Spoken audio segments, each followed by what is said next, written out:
Segundo dados divulgados pelo Ministério da Saúde, até julho de 2024, cerca de 22 mil crianças foram diagnosticadas com bronquiolite. Eu vou conversar com a doutora Cristina Mamprim, que é pediatra, e vai nos dar mais informações sobre a doença. Doutora, fala um pouco sobre a época que se costuma ter mais casos dessa doença. A bronquiolite é uma doença viral, tá? Que acomete os bebês até 2 anos, alguns casos em crianças um pouco maiores, mas é a nossa faixa etária de maior preocupação. E a época que a gente vai entrar, né, a partir agora de abril, é a sazonalidade desses vírus, principalmente o vírus sincicial respiratório. De abril a setembro é o período de maior risco. Quais são os principais sintomas, né, que os pais devem ficar atentos? A bronquiolite, ela começa com um quadro, muitas vezes lembrando uma gripe, né? Uma virose, coriza, muitas vezes uma coriza clara, né? O narizinho escorrendo, tosse seca no começo, uma diminuição de apetite, uma certa dificuldade para o bebê se alimentar. Pode ter uma febre baixa, normalmente a gente não encontra febres muito altas. Na evolução, essa tosse que era seca, ela começa a levar a criança a ter crise, né, de tosse e muitas vezes já com um pouco mais de secreção. E quando que os pais precisam ficar atentos, né? Quando que eles precisam ficar atentos para que procurem um atendimento, procurem um médico, para que não se evolua essa doença? Os sinais de alerta, a gente gosta de passar para toda a faixa etária, mas quem nos preocupa mais são os bebês menores de 6 meses, tá?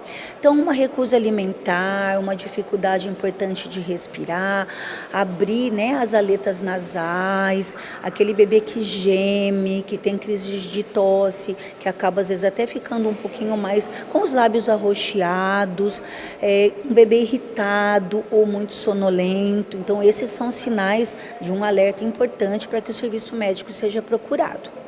E doutora, a gente fala, né, às vezes numa doença que é respiratória, é sazonal, os pais precisam ficar atentos, mas é uma doença que é preocupante por conta da evolução dela, isso mesmo? A bronquiolite, né, pós-Covid, a gente está vendo vírus mais agressivos, tá? As crianças ficaram, né, aquele isolamento social, que a gente teve, né, uma diminuição importante da imunidade dessas crianças.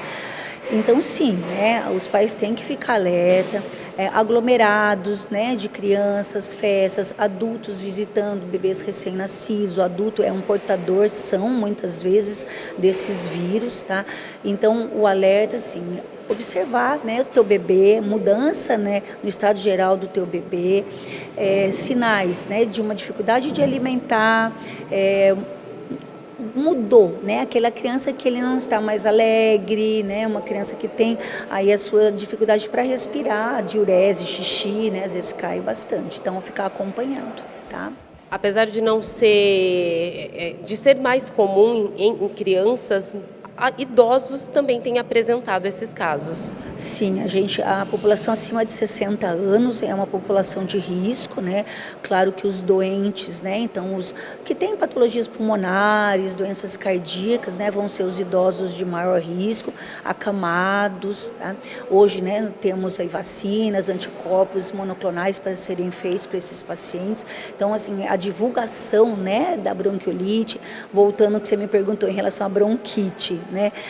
A bronquite tem um caráter mais alérgico, né? Lembra mais a asma, tá? A bronquiolite é lá bem no finzinho do pulmão, que acomete, né, os raminhos mais finos do pulmão do bebê, tá?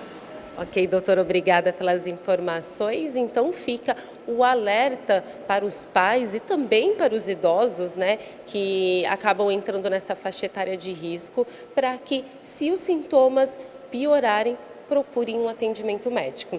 Thaís Nascimento, de Rio Claro.